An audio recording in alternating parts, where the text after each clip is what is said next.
Charles Matthews sat in his leather armchair, staring at the family photo on the mantelpiece. His hands trembled slightly as he reached for his coffee cup, the same tremor that had been haunting him for months.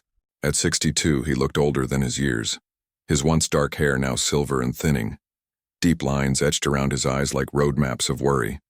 The house felt too quiet.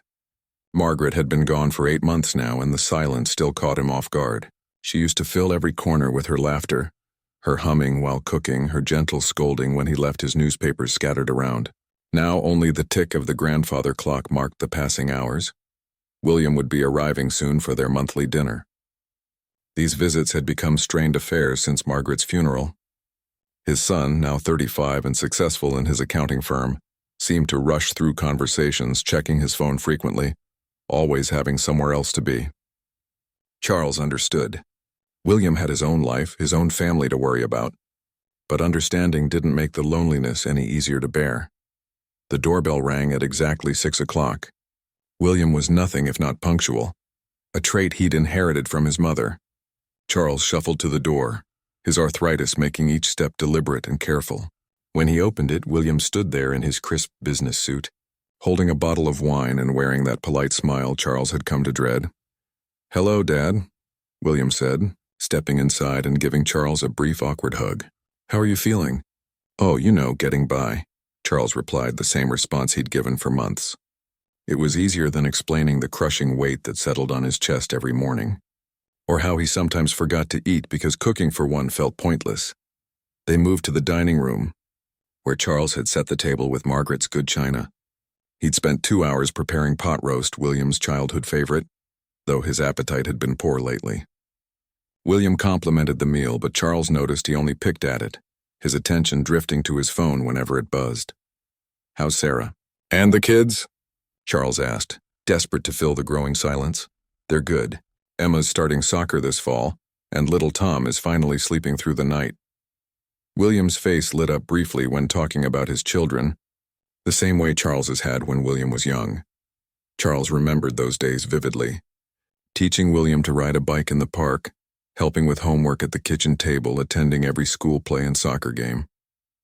William had been such an eager child, always asking questions, always wanting to help with whatever project Charles was working on in the garage.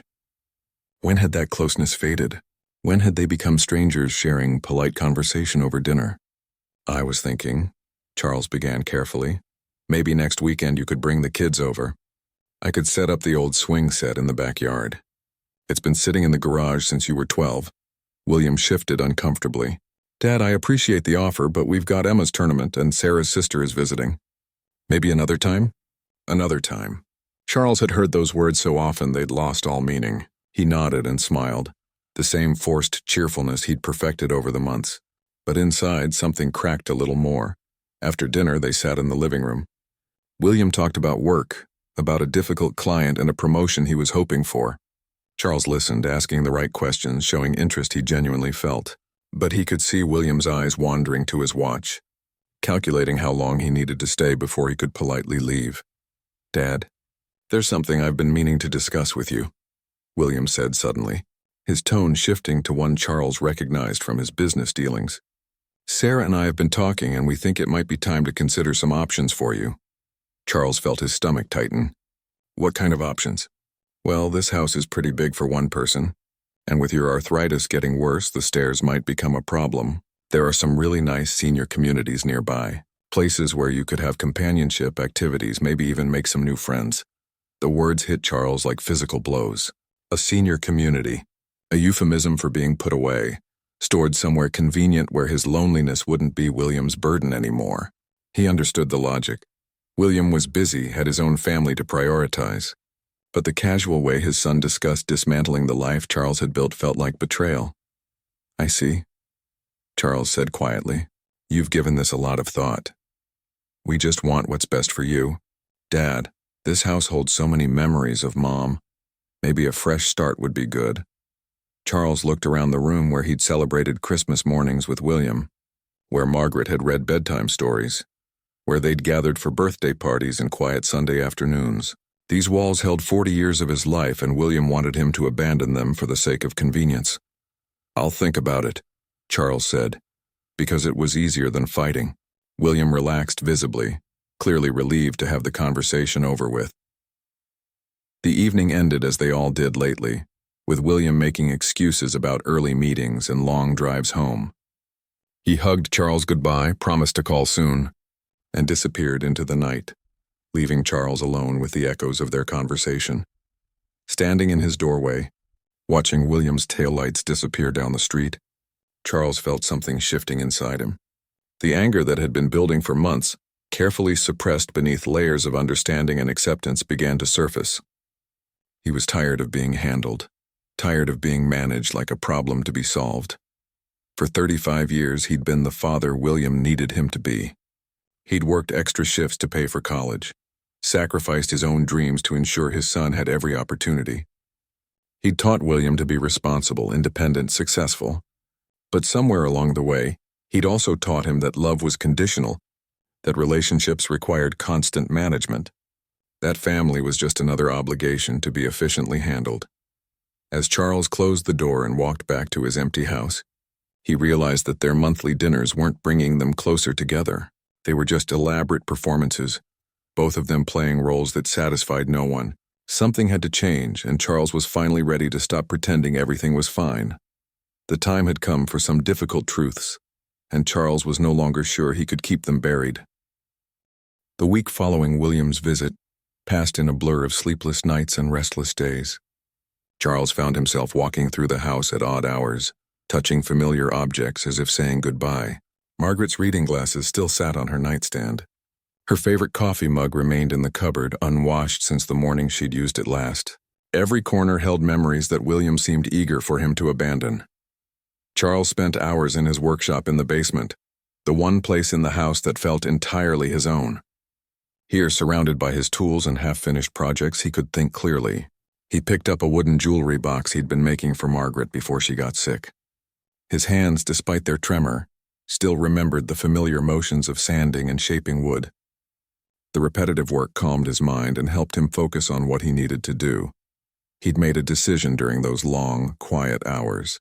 He would have one final, honest conversation with William, not the polite surface-level exchanges they'd been having, but a real talk about their relationship and what had gone wrong.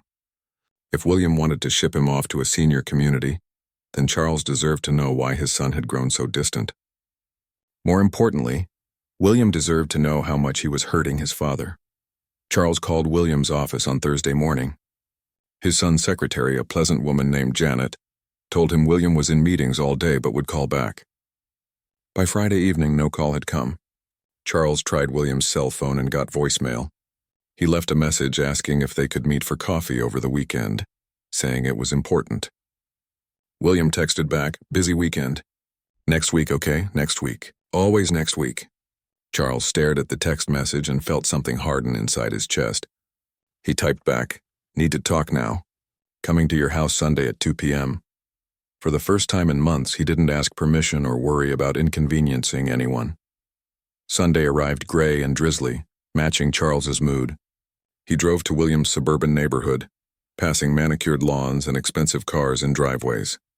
William lived in a world Charles had helped create but no longer felt welcome in. The irony wasn't lost on him that his success as a father had somehow led to his failure as a presence in his son's life. Sarah answered the door, looking surprised and slightly flustered. "Charles, we weren't expecting you. William's at the office catching up on some work." She was a lovely woman, always kind to Charles, but he could see the concern in her eyes. Unexpected visits from elderly in-laws weren't part of her carefully planned Sunday routine. "I'll wait," Charles said simply, stepping past her into the foyer. "Oh, well, of course. Can I get you some coffee? The kids are upstairs playing if you'd like to say hello." Charles nodded and followed her to the kitchen. Emma, now 8, came thundering down the stairs when she heard his voice. His granddaughter had always been fearless, throwing herself into his arms with the kind of unreserved affection that children possessed.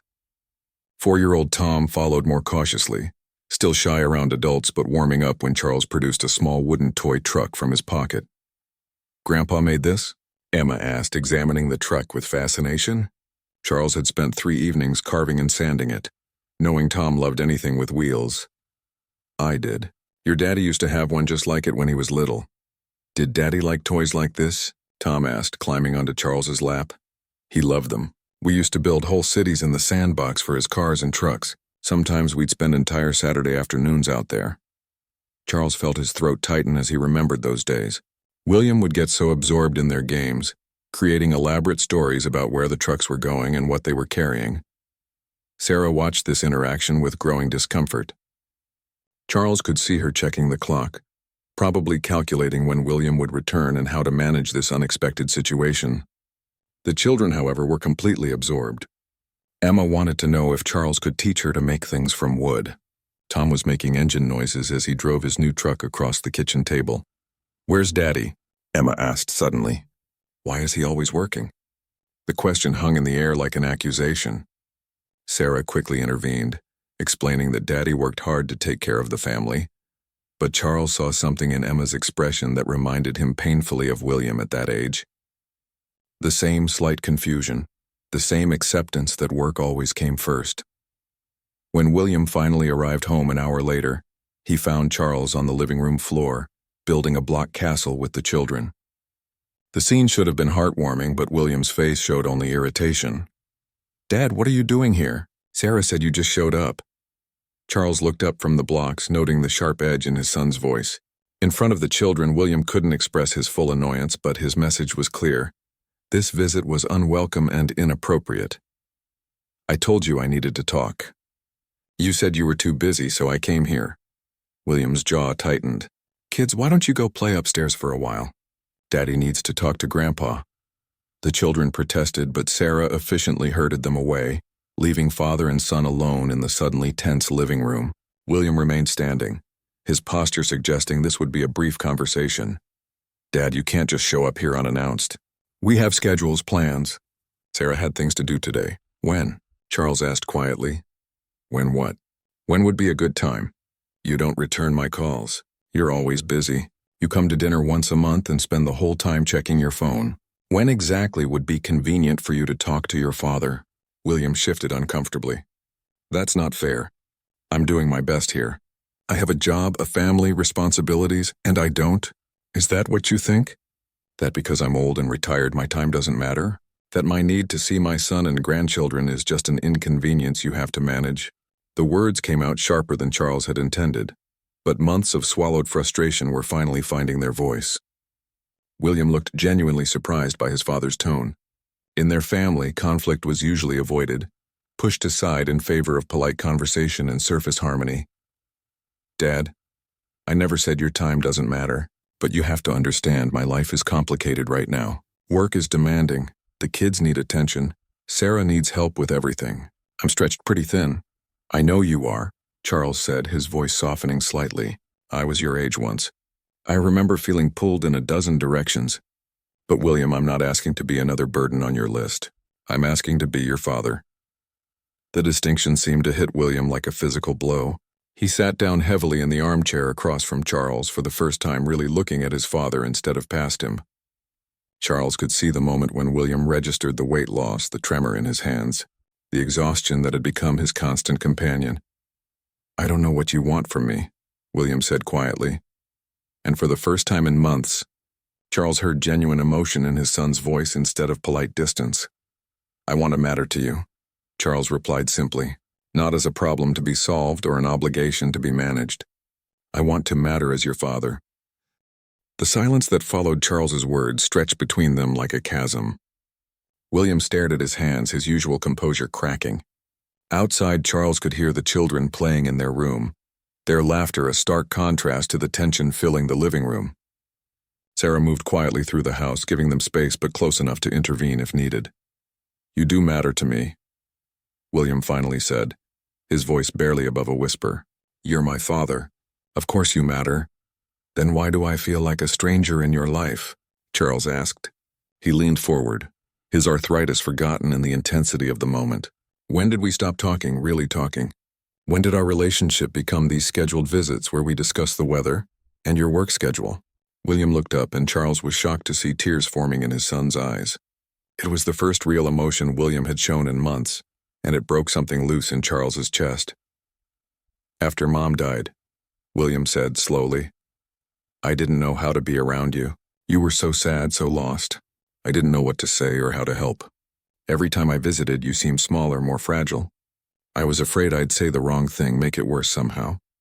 Charles felt his own eyes burning. So you decided to say nothing at all? I thought if I could fix the practical things, it would help. Find you a nice place to live, make sure you were safe and taken care of. I thought that was what you needed.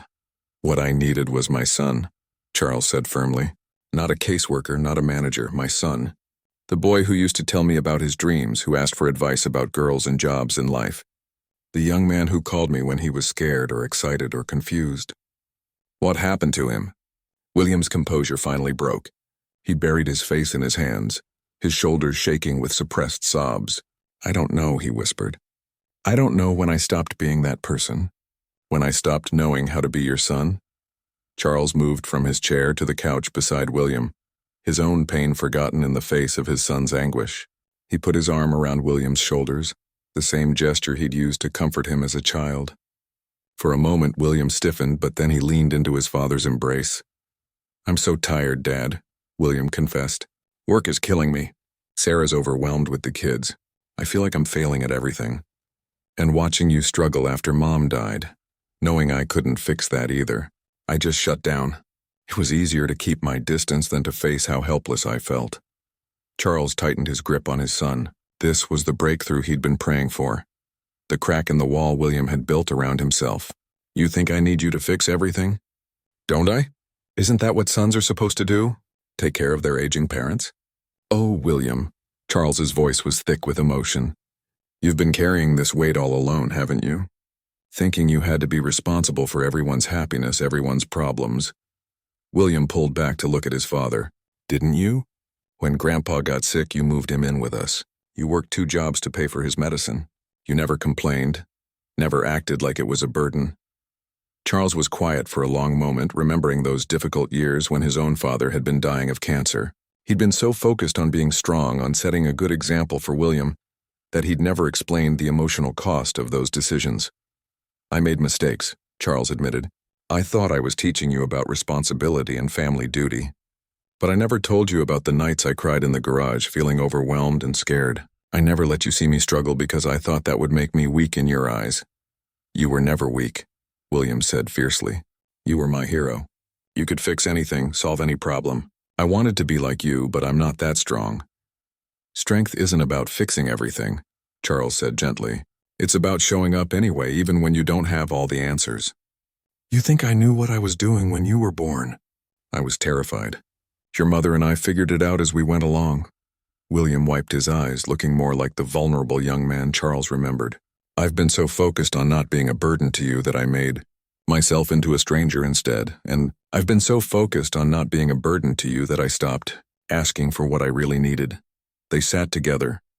In the growing afternoon light, both of them processing this revelation, Sarah appeared in the doorway, took one look at their faces and quietly retreated. She understood that something important was happening, something that had been building for months. What do you really need, Dad? William asked. Not the practical stuff. What do you actually need from me? Charles considered the question carefully. It wasn't about senior communities or medical care or household maintenance. Those were surface issues, symptoms of a deeper problem. I need to know that I still matter to you, not just as a responsibility, but as a person. I need to feel like you want to spend time with me, not just that you feel obligated to.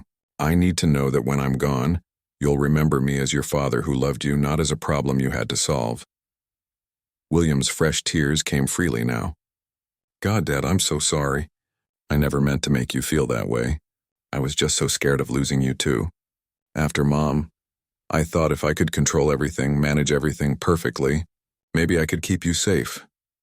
You can't keep me safe from getting old, Charles said with a sad smile. And you can't keep yourself safe from losing people you love. That's part of life.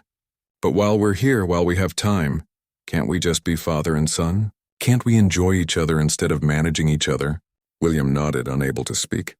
The wall between them wasn't completely down yet, but there was finally a door, a way through. They had acknowledged the distance and the reasons for it.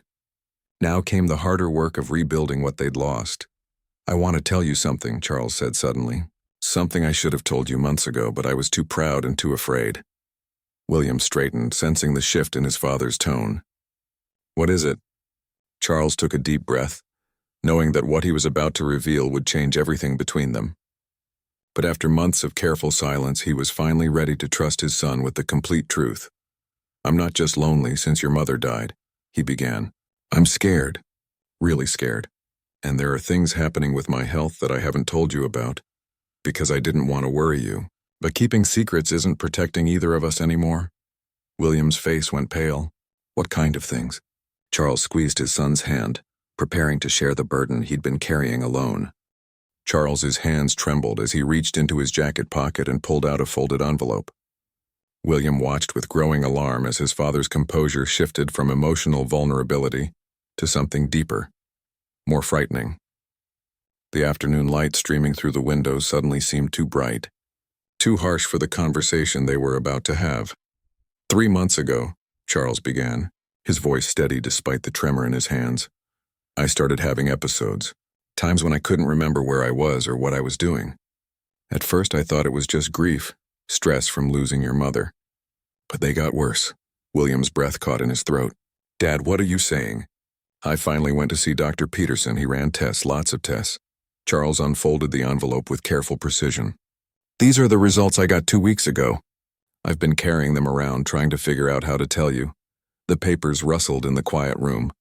William could hear his own heartbeat, could smell Sarah's coffee brewing in the kitchen, could hear Emma's voice explaining something to Tom upstairs. Normal life continuing while his world tilted off its axis. Early onset Alzheimer's, Charles said simply. Dr. Peterson says I'm still in the early stages, but the progression could be rapid. I might have a few good years left, or it might move faster. There's no way to know for certain. William stared at the medical papers without really seeing them. The words blurred together through his tears. Why didn't you tell me? Why have you been dealing with this alone? Because I saw how you looked at me after your mother's funeral. Like I was already broken. Already someone who needed constant care and management. I was terrified that if you knew about this, you'd stop seeing me as your father and start seeing me as a patient. The accusation hit William like a physical blow because he recognized the truth in it. He had been looking at his father differently since Margaret's death, seeing frailty where he used to see strength, seeing problems where he used to see the man who had raised him. I was trying to protect you, William whispered. And I was trying to protect you too. But look what we've done to each other. Charles's voice was filled with regret. We've wasted months being careful with each other when we should have been honest. We've wasted time we can't get back. William took the papers with shaking hands, scanning the medical terminology he didn't understand but recognizing the gravity of the diagnosis. How long have you known? I suspected for months. The official diagnosis came 2 weeks ago. I've been trying to work up the courage to tell you ever since. This is why you don't want to move to a senior community. Charles nodded. I want to stay in my home as long as I can. I want to be surrounded by memories of your mother, by the life we built together. I want to finish the projects in my workshop. I want to die in the house where I lived, not in some sterile facility where I'm just another old man whose mind is failing. The rawness of his father's honesty left William reeling. All those conversations about senior communities and practical arrangements suddenly seemed obscene. He'd been planning his father's life like it was a business problem to solve, never considering what Charles actually wanted or needed. I don't know how to do this, William admitted. I don't know how to help you through this. I don't need you to fix it, Charles said gently. I need you to walk through it with me. I need you to still see me as your father even when my mind starts to go. I need you to help me hold on to who I am for as long as possible. William set the papers aside and looked directly at his father, really looked at him. Perhaps for the first time in months, he saw the fear Charles had been hiding, but he also saw the same intelligence in his eyes, the same love, the same strength that had guided William through his childhood and young adulthood. What can I do? What do you need from me? I need you to visit more often, not because you feel obligated, but because you want to spend time with me while you still can. I need you to bring the grandchildren around so I can tell them stories about their father and their grandmother. I need you to help me organize my affairs, not so you can ship me away, but so I can have dignity in whatever time I have left. William felt something breaking open inside his chest. The careful distance he'd maintained, the professional efficiency he'd brought to their relationship. All of it seemed suddenly pointless in the face of this diagnosis. "I've been such an idiot," he said. "All this time I thought I was protecting you, but I was really protecting myself. I was so afraid of losing you that I pushed you away instead." "We both made mistakes," Charles said, "but we still have time to fix them. The question is, are you willing to try?" Before William could answer, Sarah appeared in the doorway. She must have sensed the change in the conversation's tone because she approached cautiously. "Is everything all right?" she asked, though her eyes had already taken in William's tears and the medical papers. William looked at his father, silently asking permission. Charles nodded. "Sarah, sit down," William said. "Dad has something to tell us, and we need to talk about how we're going to handle this as a family." As Sarah settled onto the couch beside them, Charles felt something he hadn't experienced in months. Hope. Not hope that his diagnosis would change or that the disease could be cured, but hope that he wouldn't have to face it alone. Hope that his relationship with his son could be rebuilt on a foundation of honesty, instead of polite distance. "I have Alzheimer's," Charles told Sarah directly. "Early stages, but it's going to get worse. I'm telling you both because I need your help, but not the kind of help you've been trying to give me. I need you to help me live with dignity while I still can." Sarah's hand flew to her mouth, but she recovered quickly. "What can we do? How can we help?" "I want to stay in my home. I want to see my grandchildren regularly. I want to have honest conversations about what's happening to me instead of pretending everything is fine. And I want to know that when my mind starts to go, you'll both remember the man I was, not just the patient I became." William reached over and took his father's hand, holding it firmly despite the tremor. "We can do that. I can do that. I want to do that." For the first time in months, Charles smiled genuinely. "Then we're going to be okay." Not the way we planned, but okay. The conversation continued as the afternoon faded into evening. They talked about practical matters, medical care, legal documents, and long-term planning. But more importantly, they talked about how they wanted to spend the time they had left together. No more monthly obligation dinners. No more polite distance. Just a father and son, facing an uncertain future together. When Charles finally left that evening, he carried with him something he hadn't had in months. A sense of family restored.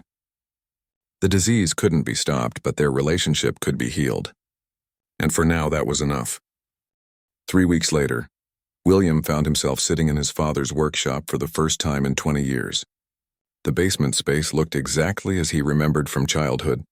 Tools organized with military precision, half-finished projects neatly arranged on workbenches, the smell of wood shavings and varnish creating an atmosphere of creativity and purpose. Charles moved around the space with practiced ease, showing William the jewelry box he'd been making for Margaret. "I want to finish it," Charles said, running his fingers along the smooth wood. "Even though she's gone, I want to complete what I started for her. It feels important somehow." William picked up a small wooden train engine from the workbench. The craftsmanship was exquisite, every detail carefully carved and sanded. "This is beautiful, Dad. When did you make it?" "Last week. For Tom's birthday next month. I wanted to make something he could keep. Something that would remind him of his grandfather when he's older." The simple statement carried enormous weight. They both understood the subtext. Charles was creating memories and keepsakes because he knew his ability to do so wouldn't last forever. William felt his throat tighten, but he pushed through the emotion. They'd agreed to face this honestly, without retreating into polite distance when things got difficult. "Will you teach me?" William asked suddenly. "I know I'm probably too old to learn, but I'd like to try. Maybe we could work on projects together." Charles's face lit up with genuine surprise and pleasure. "You want to learn woodworking? You haven't shown interest in this since you were 12. I want to learn because it's something you love. I want to understand what brings you peace down here. And maybe someday I can teach Emma and Tom. Carry on something you started." They spent the afternoon with Charles showing William basic techniques. William's hands were clumsy at first, unused to the precise movements required for detailed work. But Charles was patient, guiding his son's hands, explaining the grain of different woods and the purpose of various tools. It was the most relaxed William had seen his father in months.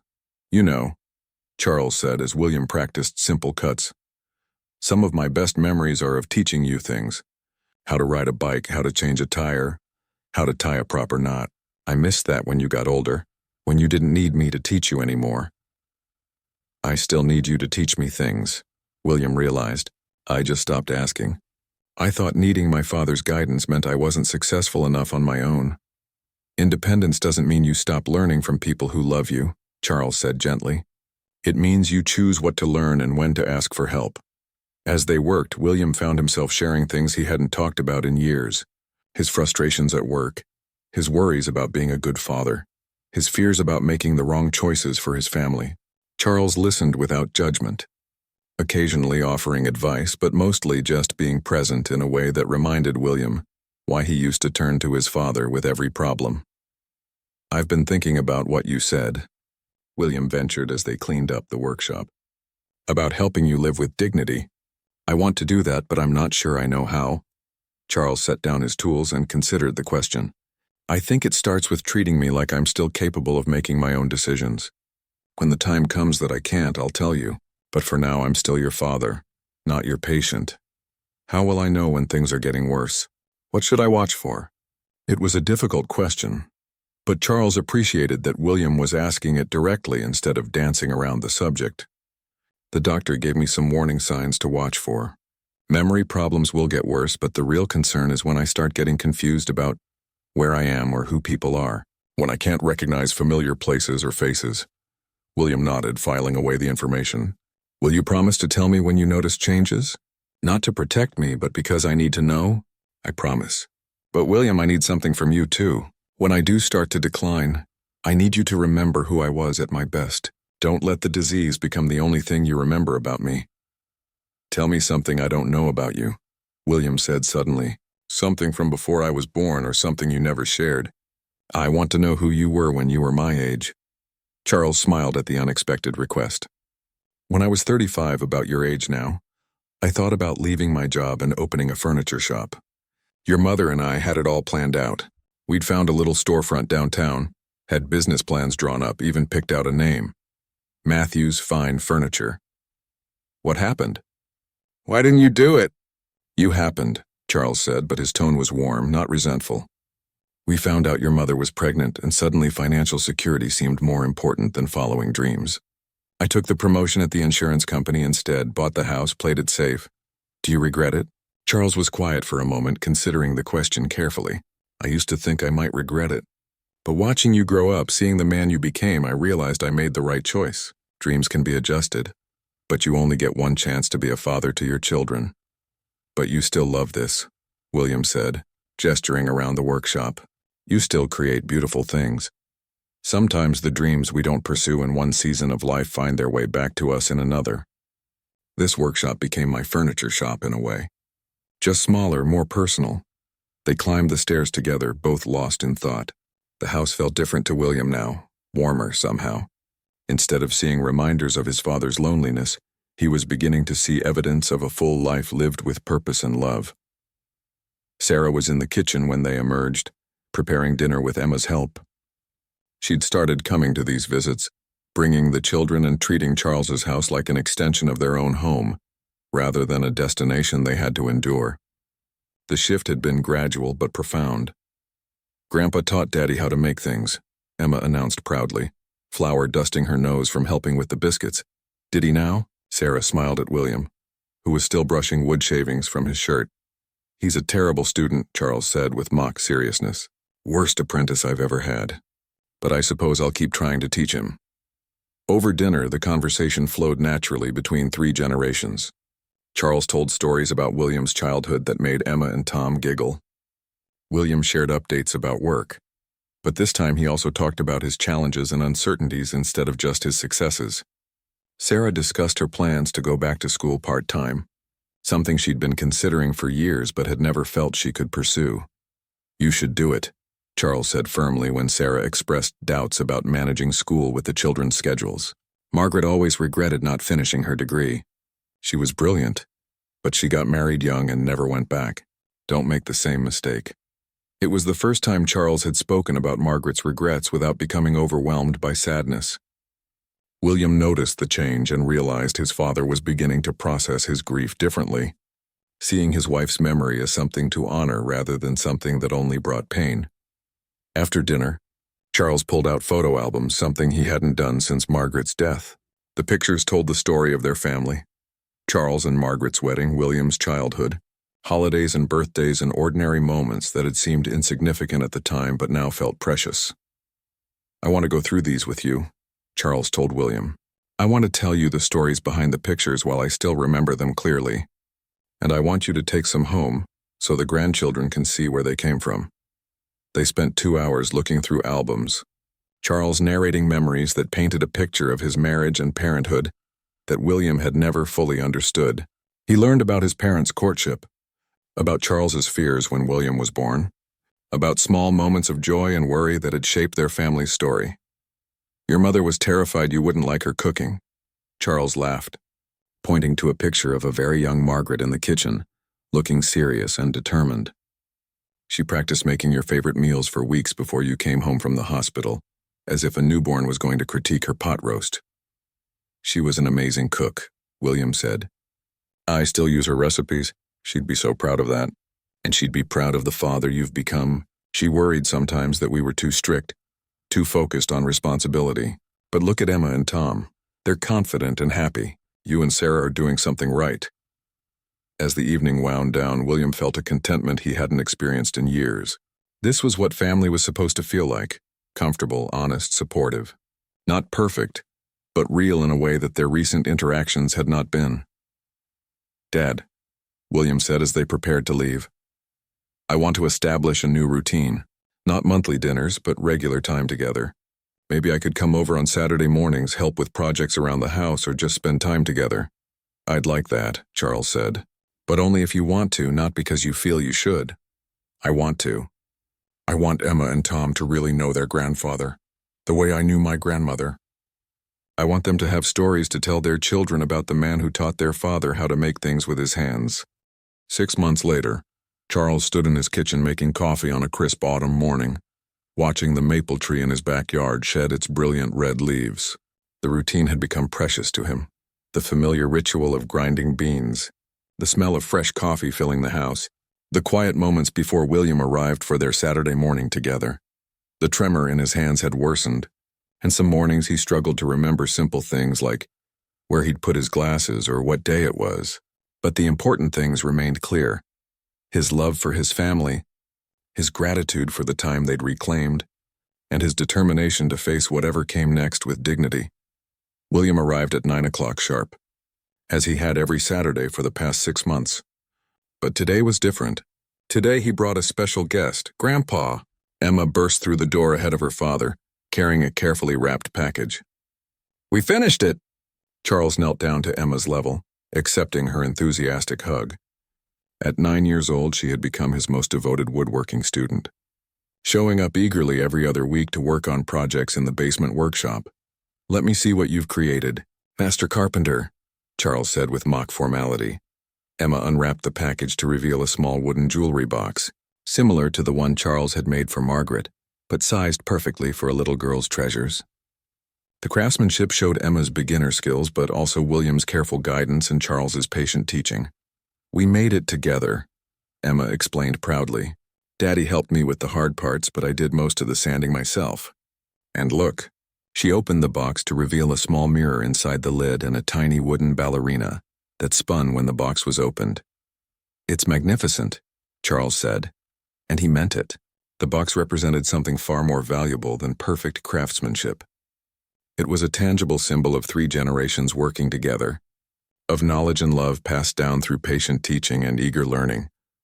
William joined them in the kitchen, carrying grocery bags and wearing the kind of relaxed smile that had become natural again over the past months.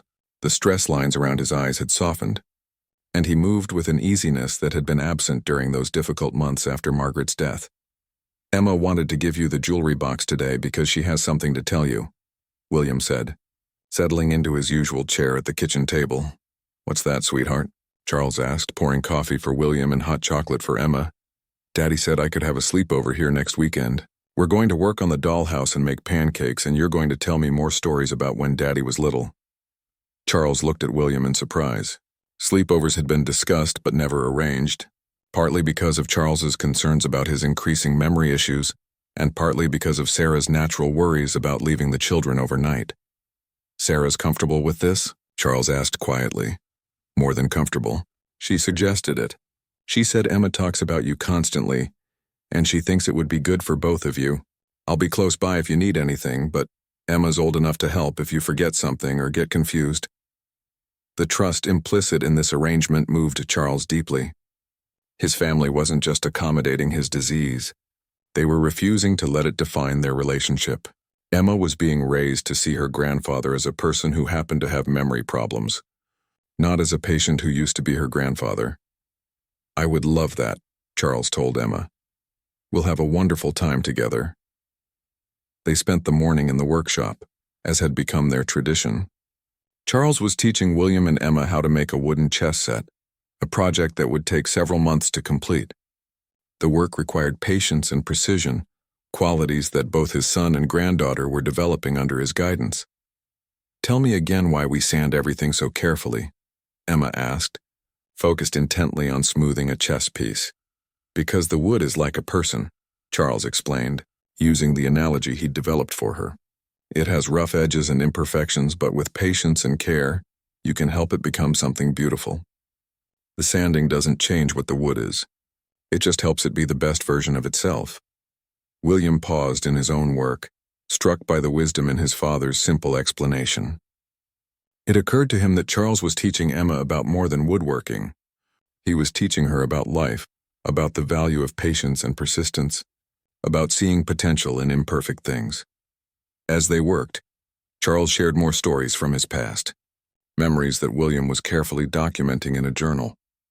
He'd started recording their conversations months ago, partly to preserve family history and partly to have something to refer to if Charles's memory began failing more rapidly. "Your grandmother was the first woman I ever met who could change a tire faster than I could," Charles told Emma, who giggled at the mental image of her proper grandmother getting her hands dirty with car maintenance. Really, she was practical about everything. "When we were dating, her car got a flat tire on our way to dinner. I started to get out to change it, but she was already out of the car with the jack in her hand. She had it changed in 10 minutes flat. Did you marry her because she could change tires?" Emma asked. "I married her because she was capable and strong and didn't wait for someone else to solve her problems. But the tire-changing skills were definitely a bonus." William smiled, remembering his mother's competence with practical matters. She'd been the one who taught him to drive, to balance a checkbook, to handle emergencies with calm efficiency. Charles had provided stability and guidance, but Margaret had taught practical life skills. "I miss her," Emma said suddenly, as children do when thoughts surface without warning. "I miss her too," Charles replied simply. "But you know what I've learned?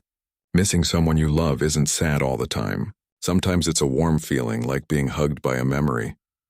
Emma considered this, her young mind processing the concept, like when I smell cookies baking and think about Grandma teaching me to make them. Exactly like that. They worked in comfortable silence for a while, 3 generations connected by shared purpose and the gentle rhythm of careful craftsmanship. Charles found these moments deeply healing. The workshop had become a sanctuary where his memory problems seemed less significant, where muscle memory and long practice allowed him to function normally. Around noon, Sarah arrived with Tom, and they all shared lunch together. The house had come alive again over the past months, filled with the voices and laughter that had been missing since Margaret's death. Charles often thought about how close he'd come to losing this, how his relationship with William had nearly been destroyed by grief and misunderstanding. "I have something to tell you all," Charles said during lunch, his tone becoming more serious. "Dr. Peterson wants to adjust my medication. The disease is progressing a bit faster than we hoped, and there are some new treatments we're going to try." The table quieted, but no one looked away or changed the subject. They'd learned to face difficult news together, honestly and directly. "What does that mean for day-to-day things?" William asked. "Probably more confusion, more memory problems. I might need help with things I can do easily now. But the doctor thinks the new medication might slow things down if we start it soon." "Whatever you need, we're here," Sarah said firmly. "All of us. I know you are. And that makes all the difference." After lunch, while the children played in the backyard and Sarah and William cleaned up, Charles sat quietly in his armchair, watching his family through the window. Emma was pushing Tom on the old swing that William had hung from the oak tree the previous month. Sarah was pointing out different birds at the feeder, teaching Tom their names. William was raking leaves but stopping frequently to help the children with their games. This was what he'd fought for during that difficult conversation 6 months ago. Not just time with his family, but meaningful time. Time when they were fully present with each other, building memories and strengthening bonds that would outlast his failing mind. The jewelry box he'd made for Margaret sat on the side table, finally finished. Inside, he'd placed some of her favorite earrings and a letter he'd written to her, telling her about the healing that had taken place in their family since her death. Somehow, completing that project had felt like closing one chapter of his life and beginning another.